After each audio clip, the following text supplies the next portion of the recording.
Yep. Mohammed, tell me about these bracelets you got going on. What in the world is this?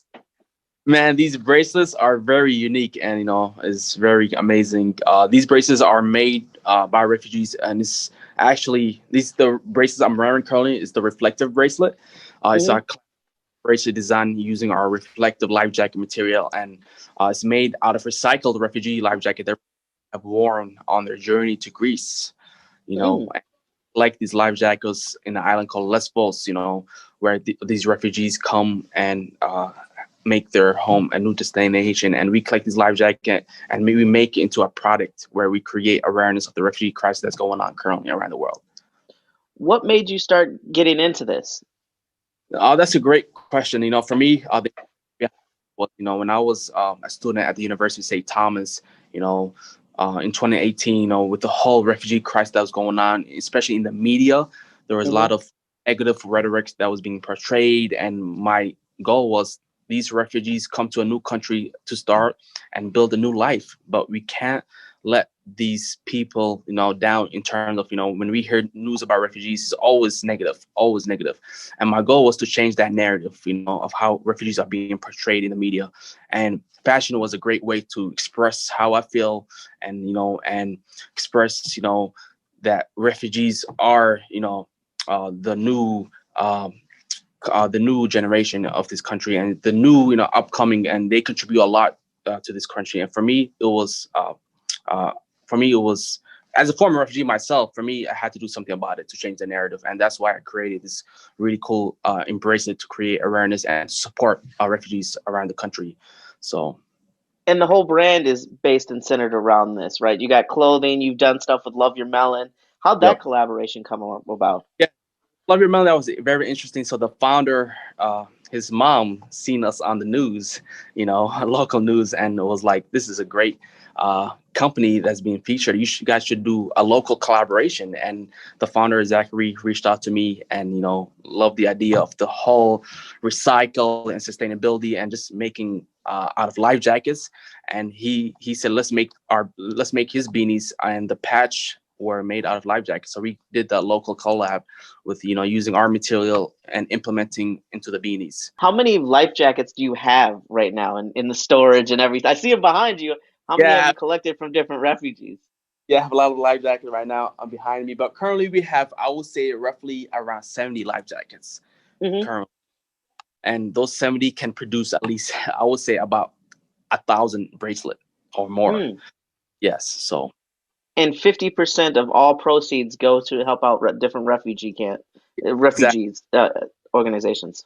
Yes, so 50% of the profits goes out to support refugees organization across the U.S. that focus on helping housing, citizenship application, helping them apply for their citizens, and the cool part about it is we also hire refugees in our studio for them to provide job employment, for them to get up on their feet and just make our products, just to provide them with jobs opportunities. What is the biggest thing you want to change the narrative around refugees? The With biggest thing if it, Yeah, the biggest thing for me when changing the narrative is to let people know that refugees are human beings just like us. Mhm. Unfortunately, certain circumstances that happened back home in their country where they had to flee. And for me, it was something that I need to address that because they are forced to leave. If Mhm. everything amazing back home. They don't want to come to a new country and start a whole new life, you know. And for me, it was that when refugees flee from war, war torn countries, they had to leave, or else they will die over there. So for me, it was that letting people know like these refugees are forced to leave. They don't want to come to a new country and change the narrative. They just want to build a new life in a new country. Yeah. And they just want to, help their families, help their kids, just like my parents. How they fled from Somalia, and I was born in a refugee camp, and we came to the U.S. at the age of I was 4 years old, and for that they just wanted to, make me, become successful, and just wanted us to start a new life, and just contribute to whether you want to call it economic, everything. So The yeah, economy and make a better life for yourself, and get the war is not a cool plan. I mean, no one wants to be in that situation at all. And growing up, you get it's like kids moving from inner cities to the suburbs. You know, Literally. some people move for that reason, for a better life, but Indeed. in that they learn from that lifestyle too and take messages and things from that they develop into new things. Indeed. Um, what you saw, I saw Rima wearing the bracelet. How did Yeah. that collab? How'd that come out? Man, Rima was absolutely great. How I came about that collab was basically, you know, I I I DM'd her, and she hasn't replied. I was like, you know what? How can I get into Rima's hand and the sweatshirt? So I emailed the manager, and Rima loved the story, and she was like, send it through, and we got that collab. She was wearing a sweatshirt and gave us a shout out on her Instagram story, and it was really cool, having I would say one of the EXO crew member, wear Yeah, our product. and she's I mean the former Miss USA is yeah I think she's Miss Yeah, USA. yeah, former So I mean say from Lebanon. Her parents were refugees. So it connects the whole storyline of how she knows the struggle of a refugee. She knows fleeing and just starting a new life in a new country. And she understands that, and that was why she loved our mission and what we stand for. and all the products are made right here in Minnesota, or are they throughout? All the products are made here, right in Minnesota, right in the studio, in our headquarters. You're in there sewing yourself and got the machines, everything. And we have the live jacket, we have the machines. It's a great feeling, to have products that's made here. Especially, I want to provide support for refugees, and as we expand more, that's the goal. Hiring more refugees to provide them with job opportunities, and Hmm. you know, innovative, and it comes with a whole brand where it comes in full circle. We collecting live jackets, they ship to here. Refugees are making these bracelets. We sell online. And 50% of the profits going back to refugees organizations. So it's like a whole cycle where it's just, yeah. Circle, rinse, repeat, keep In, giving back. I in, mean, that's the biggest thing, and especially in this day and age, giving back is huge. I mean, a lot of people want to feel their dollar going someplace and want to feel that connection. I think that's something that you strongly have, and it's a great product. I love the T-shirt that you did with the thank you. plus sign on it in all the different languages. Can you speak on that one a little bit? Absolutely. So the t-shirt is our humanity t-shirt where we, I created, the word what I did was with the t-shirts was the word humanity. I translated into 10 languages around the world. So that just the aesthetic behind that and the idea is all amazing because wherever we are around the world, we are one. Hmm. So that's the meaning and the inspiration behind that t-shirt. During these times, Yeah. how has COVID affected the business? Has it Yeah. changed everything a little bit? Yeah, it's changed a lot. Unfortunately, about a couple months ago during Christmas last year, unfortunately, Facebook shut us down. Due to political reasons. Unfortunately, Facebook considered us as a political brand, and it was very hard and very difficult to advertise on Facebook because we rely on Facebook heavily on our in terms of revenue. And that sucked because they thought it was a whole mix of the false election that was going off, false information, and we were just literally tied into that mess. And obviously, Facebook shut us down they shut our ads down, and it Hmm. was well, So you can't advertise on Facebook. So how are you getting, just by word of mouth? Is it getting the business out? How would you like to see your business grow in the coming years too, um without using Facebook or whatever? absolutely, that's a great insight. For me, I would like to do collaboration with other influencers like like Rima. That was our amazing collab, where she gave us a shout out, and having those more would help us a lot, because we can have control on our marketing aspect, where Hmm. Facebook shut us down, and for that it was hard. But those difficult moments, you have to find ways strategically to move forward, and finding influencers is the key next phase of growing the company. I see you're in John Patrick 3 or Martin Patrick. Yep, Yes. 3 right now. What other stores are you in? Where can other people find your products? Yeah, currently we're in Martin Patrick right now. As we expand, we would like to get in more boutique stores around the U.S. That has been a very success at Martin Patrick, where people are buying our bracelets. So that's a good sign for us to get into more retail aspect. And for that, currently we sell in Martin Patrick and online. But Hmm. hope future as we expand, we want to get into other retails around the U.S. So yeah, And I saw that you have different ones. You have the reflecting band ones right now, and you have the yep. different color band Yep. wristbands going to different organizations. What other organizations or refugee organizations do you give to with the different colors? I saw something like that. Yeah, so we have five bracelet.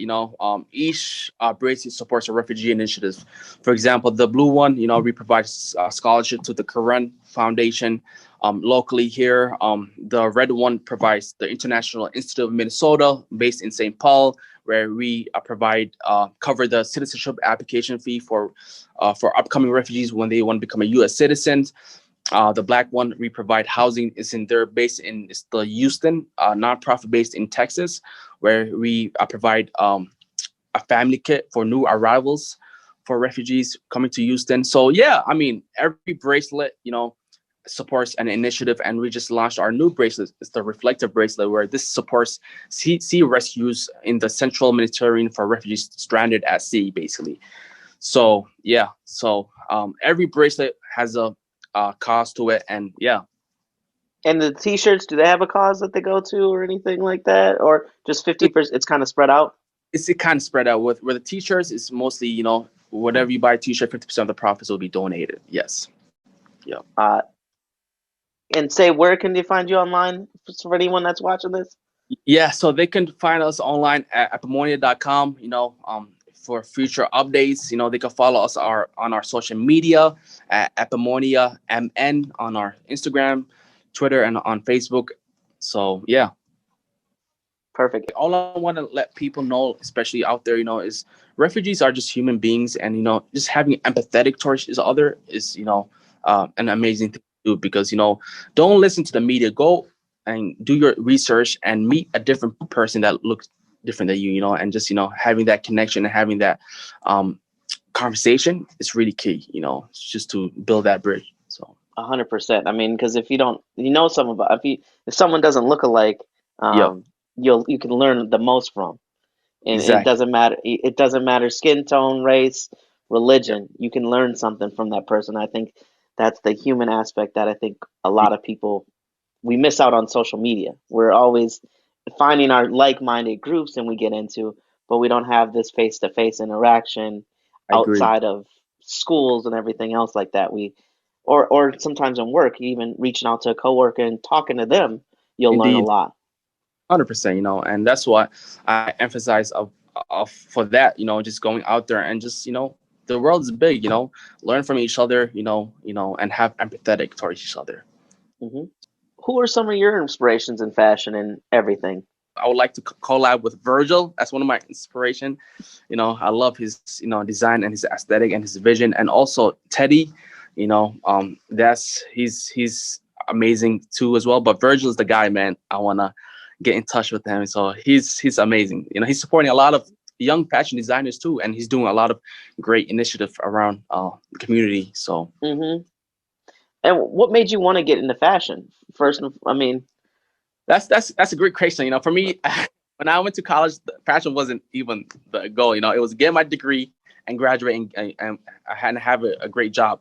Well, how I got into fashion was just fashion. I'm always big into fashion. I love fashion, and for me, starting a fashion brand was not. I would say out of my vision for starting a fashion brand was different, because I wanted to support refugees, and what way can I support refugees is fashion. So that's how I connect both, and just express how I feel and create really cool products, and use my creative idea, and just to support humanity all over the world. So yeah. and what was the start with life jackets? Why was there something personal with life jackets, or was it? Well, the life jacket itself was very unique, and it was very personal, I would say, because it ties to the refugee crisis. When all these refugees fleeing and they're on a boat and wearing the life jacket, it's very um interesting to use those life jackets because it tells a story. You know, wherever bracelet you're wearing on your hand, you never know who wore that life jacket. You know, and I want consumers to connect that story in a way to, you know, let them know, you know, there's people out there who's, you know, struggling, and for that, it was the life jacket was a great way to create awareness of the refugee crisis.